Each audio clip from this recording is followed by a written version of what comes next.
Welcome to this episode of the Influencer Talks. Today we have Parmita Sarma as our guest. Parmita is co-founder of Akshar Foundation. She is a humanitarian and social activist and currently doing major projects on the education for the underprivileged children.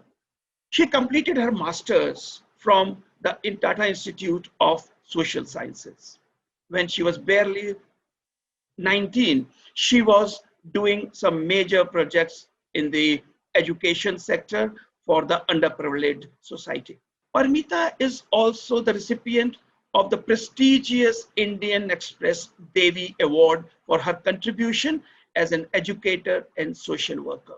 Parmita initiated a very unique project through her non-profit organization, Akshar Foundation, which was called Education for Plastic. This was a very unique concept developed by her. And today, let's talk to her to get more details on this project and her future plans. Welcome to the show, Parmita. And we have read a lot about yourself. You are doing a great job with Akshar Foundation and as a principal of the Akshar Forum, you look after the complete operations of the school and its development. Your model of education has been hailed by many great people and institutions like Niti Aayog and others. So can you just brief us what exactly is your model of your school and when did you conceive this idea and how it developed? Great. We wanted to provide education to children, and we started in 2013 with that thing in mind. And then when we started our first school, we started recruiting kids from all age groups, from age group 3 to 14. And then we saw that the older kids, they were regularly dropping out to go work in local stone quarries. So we found out that there were a lot of students in the neighborhood that were there working as child laborers. So we were trying to come up with a way to keep those students in school. And so this, that is when we thought actually, that, just for the audience, for the viewers, where did you start this project actually? We started the project in Pamohi in the outskirts of Guwahati. All right. Yeah, please continue. We started the school and we saw that a lot of older kids, they were dropping school to work as child laborers. So that is when we thought that we had to come up with an idea to keep these child laborers at school. All right. So we saw that, so in our school, we also have a different method of placing students in the classes, in the sense that we group the students by their skills, not by their age. So if you have a 13-year-old child coming to the school for the first time, the child would start from level 1 and they move through the curriculum as and when they are ready. So it's not like the whole class graduates from one class to the next. So when we had these older students coming to school, we saw that they could learn the basics very quickly. Right. So then we thought that maybe we can put these older students to teach the younger ones and then they get paid in the process. And the younger student also gets one-on-one attention. So that is very beneficial for them as well. Right. So when we tried doing that, that worked very well. So we had students who were very eager to teach the younger ones because they were getting paid for that.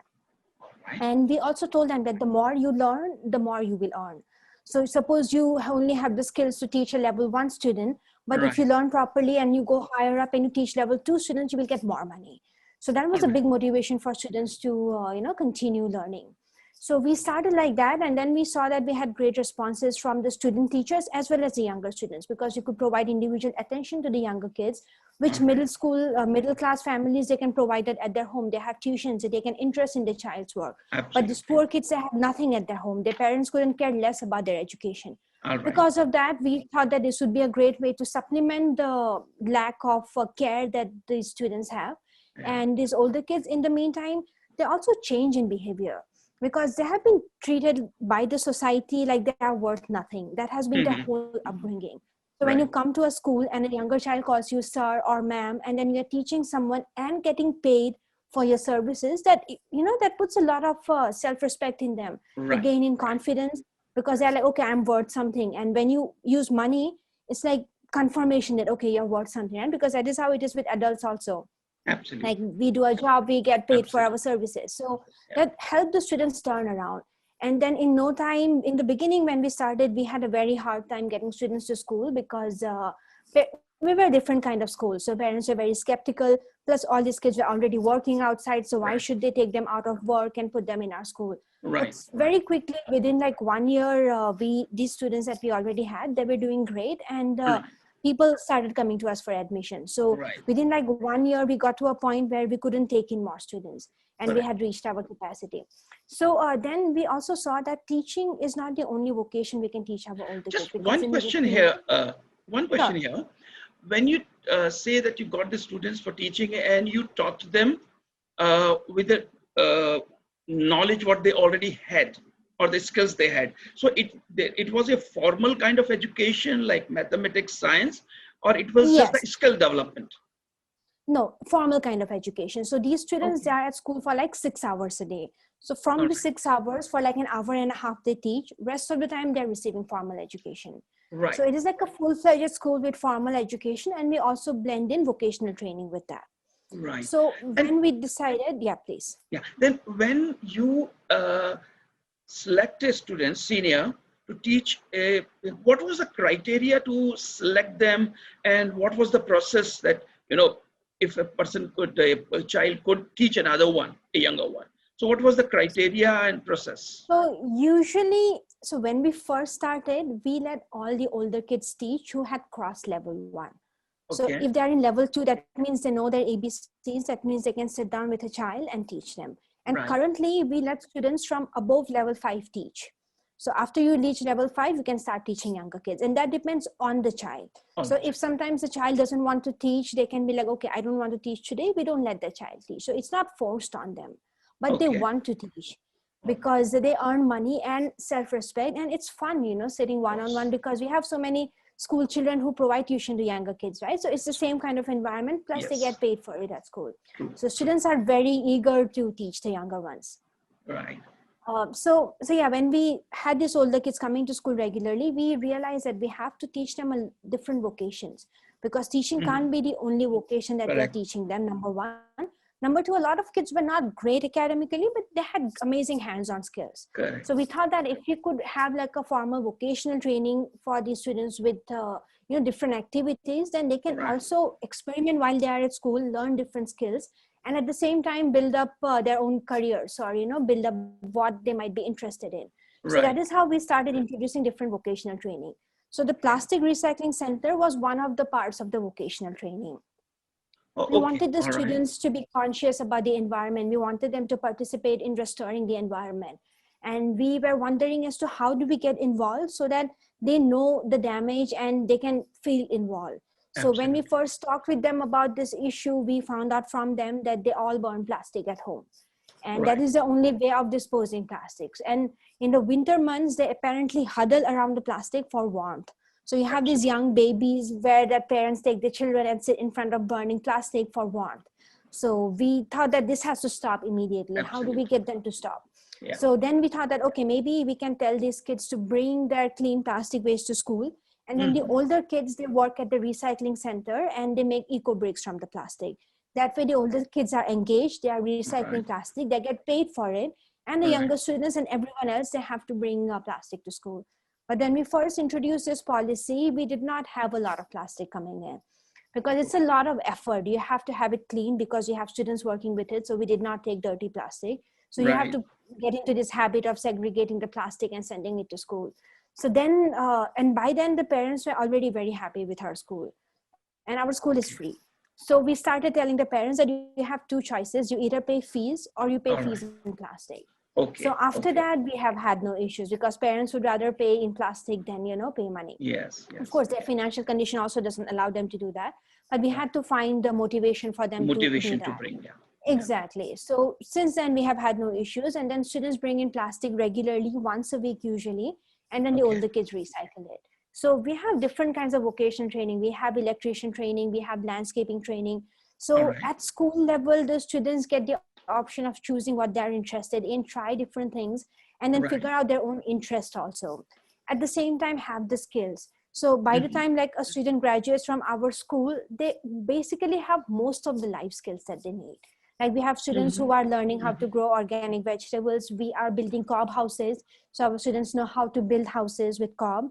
They are learning electrician work. They are doing carpentry work. So, so they have a lot of skills that they required for like a good life, and that they can do themselves, and they have the skills. So we will also help them set up businesses in future. Absolutely. So now we have our first batch graduating this year, and then we will start guiding them as to what they are interested in and help them set up small businesses. And our idea is that the school has to be like a community center where we can provide everything to the community.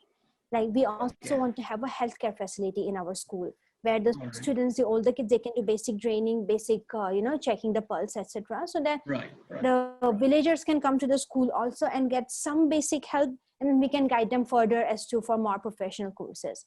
So now we want to build up more, like when we started, we had like no funds. So we could our activities were limited to whatever funding we had. But now we are kind of somewhat comfortable in the sense that we are able to try different vocational trainings, and we will also add on like nursing. We have added office work where the students train to be office assistants. So, so they are getting a lot of valuable skills in the process. And we also think that the education system, our current education system is such that we don't provide any skills to students.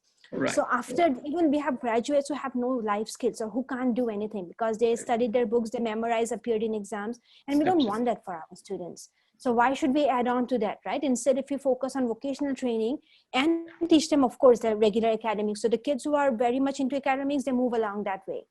The students who are not that great in academics, they have the option of choosing different skills and find out what they are comfortable in and, choose their life profession accordingly. So we are also teaching them economics and math and business studies at the school. We want to set up like a golf course where the students will manage. So they will also learn, we have students who are studying business studies and accountancy. So those students who would be running the golf course essentially, and they would learn how to run a business. So we want to get the students a taste of real life experiences at the school where they can develop their skills. We have a school bank, for example. So every week, every Friday, the students get paid. They have the option of either buying something or depositing the money in the school bank. So the students are getting into the habit of depositing money now because so they whatever realize they earn from the school, by doing any additional work, that gets deposited in the school bank. School bank, and that is up to them. So they can either choose to buy something or they can deposit the money. So now we have students who are buying like, cell phones with their own money because they have saved money over a long period of time. Yes. And they're able to afford to buy their own cell phone. So this delayed gratification, they're learning about it by doing. Like the place where we teach the students, they have no concept of saving. But these kids, they're learning the concept of saving by doing it. So that is what we want our students to actually do, to learn things by doing it versus just talking about it. All right. But how many students you have currently in your school? We have 110 students at Pamohi. 110 students. Yes. Achha, initially, when you started way back in 2013, I'm sure 15 actually, what happened was we tried to start in 2013, but I was still studying then. And we were not at the same place. We tried in different locations and we got kicked away from different locations, politics and lots of other issues. So finally we could start in 2015 like on our own land and get the program started. All right. You started in 15. Still you are so young at 6 years back. You must have been younger. So how did you face the problems, initial problems which came to you? What were they in getting these students and actually encouraging, especially for the students? It was not a problem. Problem is with the parents.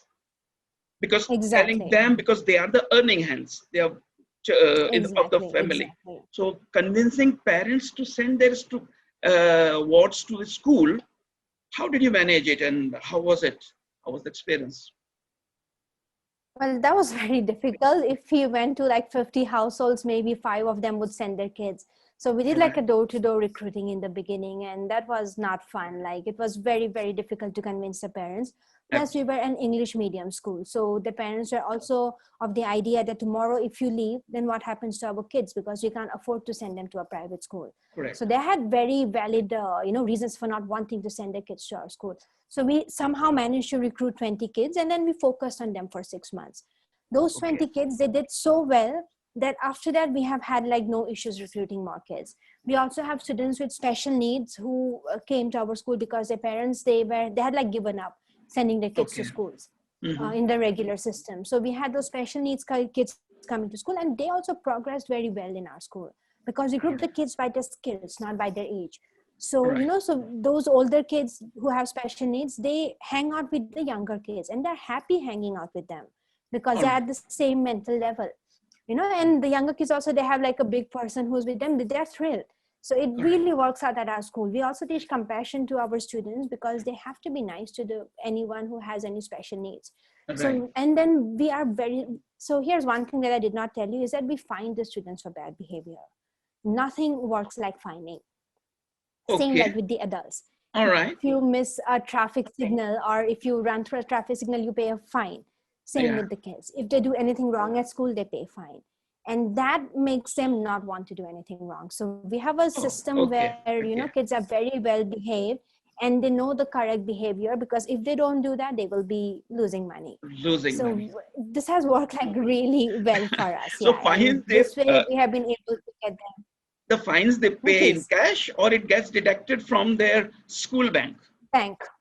Actually, we try to so what happens is the students, they maintain a timesheet every day.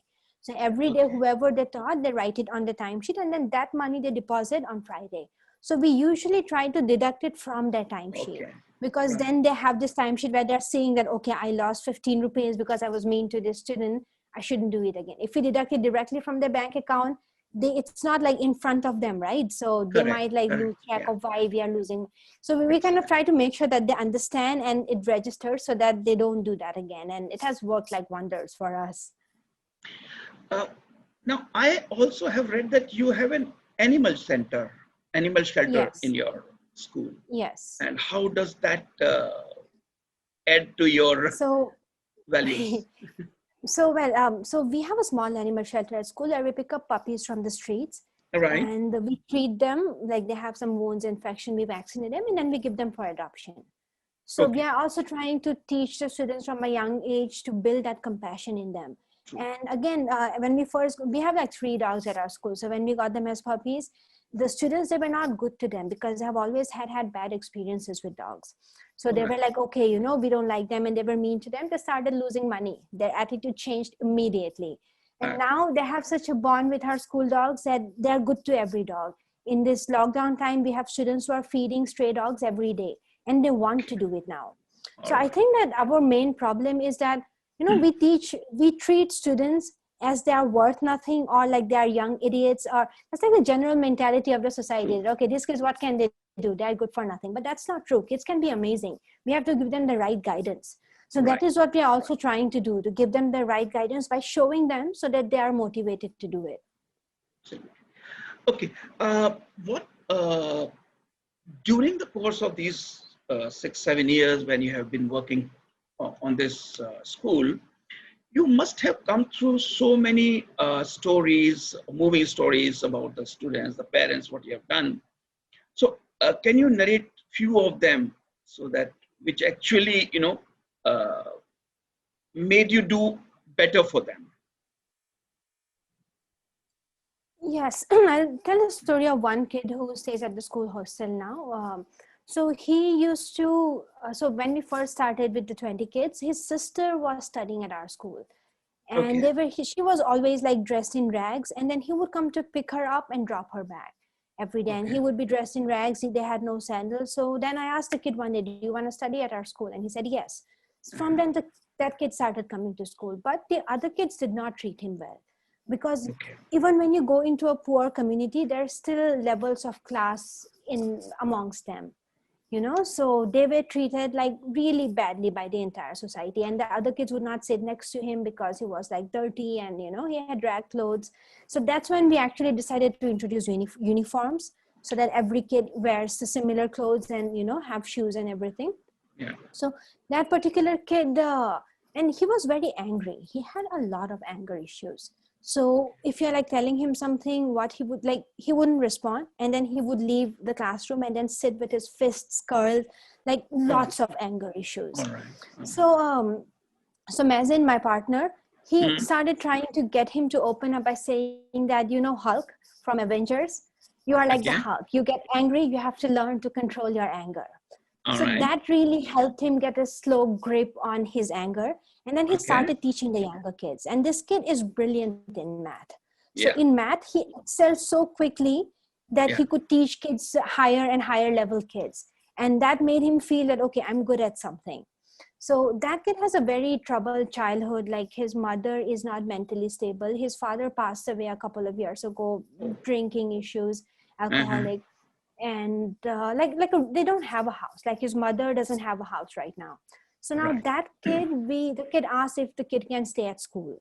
So we made arrangements for him to stay at school. And there were a few other kids who had a lot of issues at home. And if they go to home, they have to work, because they have to work just to support themselves. If not nothing, like they have to work to earn. So then we created a hostel at school where it's not great facilities, but it's enough.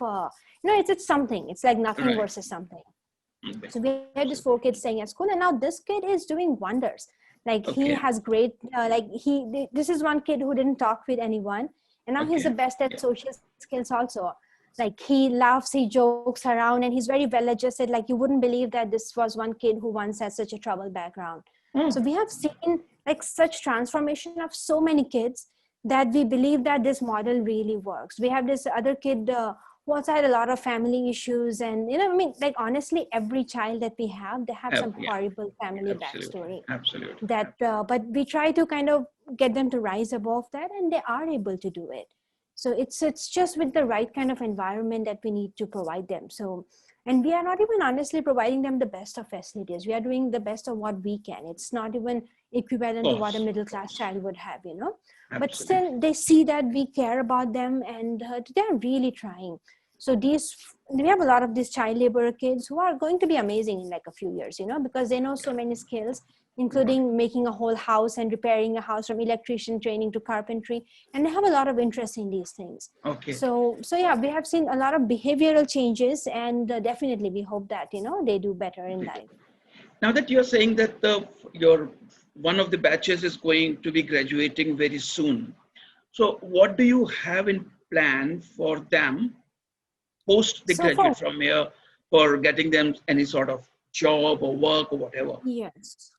So we asked these kids what they want to do after class 10, and they all want to stay with us. Yeah. So we are going to keep them till class 12 for now.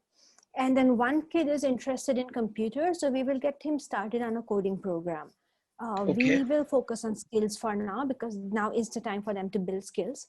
So Absolutely. one kid is interested in business. So we will be setting up this mini golf course where that kid would be mostly managing it. So they would be pursuing their courses. Alongside that, they would be also receiving practical training in the fields that they're interested in. All right. So that is what we are thinking for them. And also we want them to get involved in community projects.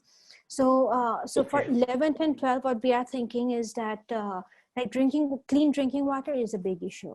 So if we can get some of these kids to make water filters that purifies the water, then they can sell it to people in their villages for a low cost, and also solve the problem of dirty water. So we want them to get involved in these kind of small community projects. So we had students from Oxford who were supposed to come this year as interns. So this is what we had in mind with them, that those kids, they will be able to start some community projects with our students and, work towards improving the communities as well. But that did not happen this year. Hopefully next year we can continue with that. All right. And what kind of tie-ups you have with the other organizations or government department or private? Or so we generally have like tie-up for education for the students. There is a University of Science and Technology Meghalaya where they said they will educate our students for free. Right. But now our focus is implementing our model in government schools, because we have seen how great our model works.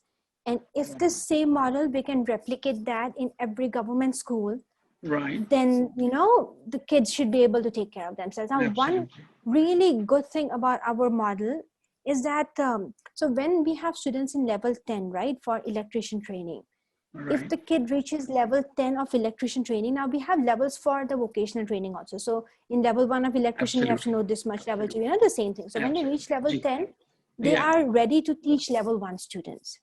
So we are Okay. so in the beginning, we have to get experts to teach the kids.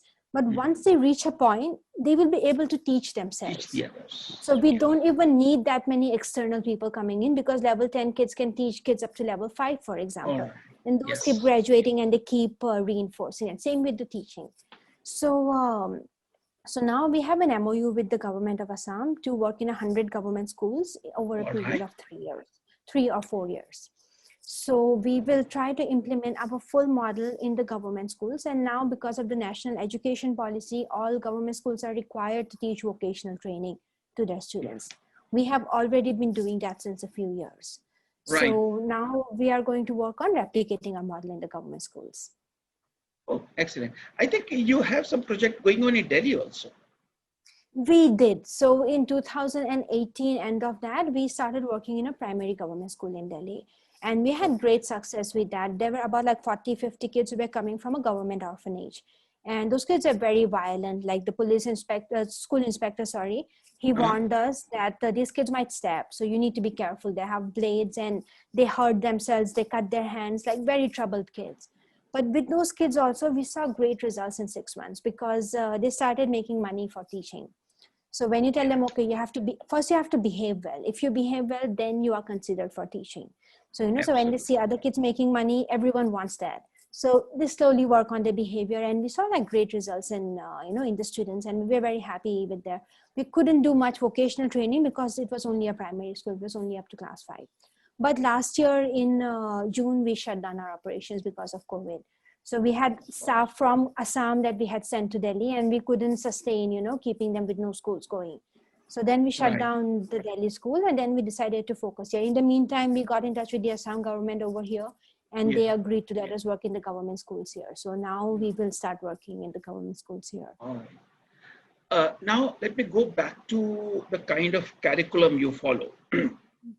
Apart from the skill training, what kind of activities do you have to actually retain the students? Right, when such students come to your school, they must be having some extracurricular activities which... Yes, they play football. They love playing football. Then we have music classes for them, or we had music classes for them before COVID. And we try to find whatever their interests are. We have painting, drawing.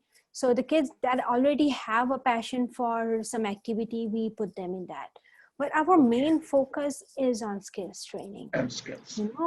Because that is so essential for them. And we need to, by the time they graduate our school, they have to be in a position where they can earn some money. Otherwise, they go back in the cycle of child labor, where they have to go and work in the stone quarries. Right. So in the beginning, we had more focus on these activities, but slow, because again, it comes down to limited resources. We have limited funds, so we have to choose how we want to use that. But we have, again, we have like football once a week or twice a week, depending on the kids and the availability of the teacher. They have music classes once a week, art classes once a week.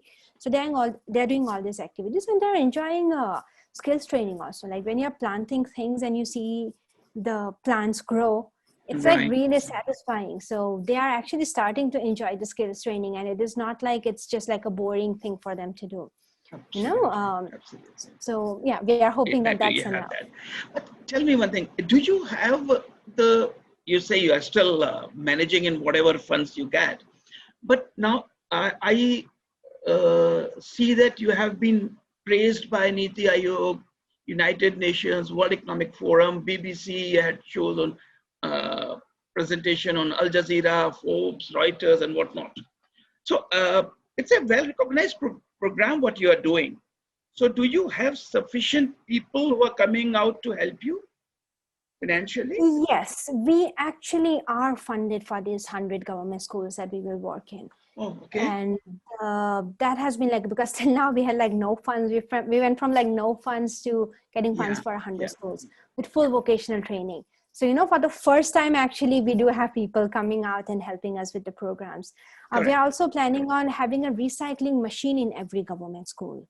So that will add a lot of value, because the plastic that the students are bringing in, we'll make them into useful products, and then we will send it to the community.